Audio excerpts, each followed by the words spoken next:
The second day of closing argument in the Oscar Pistorius murder trial saw Reeva Steenkamp's father Barry and Pistorius' father Henk attend court again, together with other family members, cramming the courtroom in support of both sides. Defence advocate Barry Roux continued with his response to prosecutor Gia Nicolaides' arguments by showing photo-by-photo disturbance of the crime scene. We're not making the submission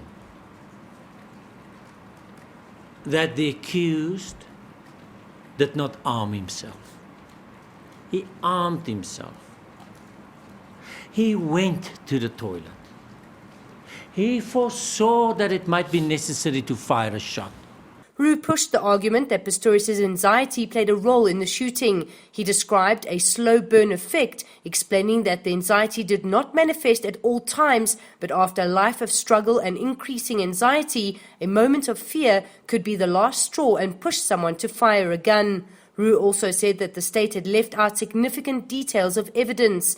Now, Mr. Nell, I have a lot of respect. I put it on record for him.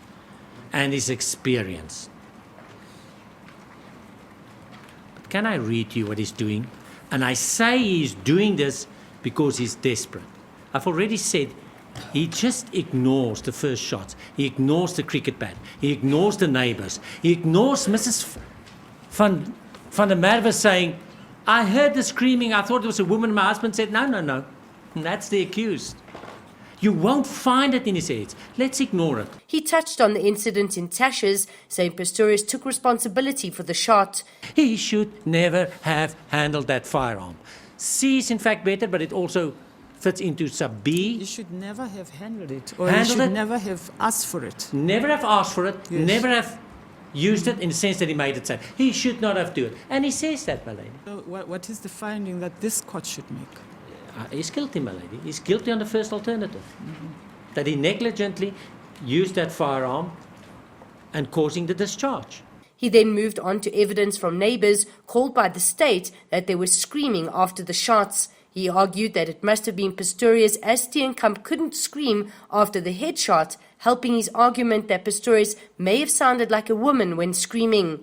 Roux continued his attack on the credibility of the neighbors, pushing for the court to agree that their evidence is unreliable. He then moved on to a summary of the defense's arguments about what time Steenkamp ate, saying it simply did not make sense that Reeva ate late at night.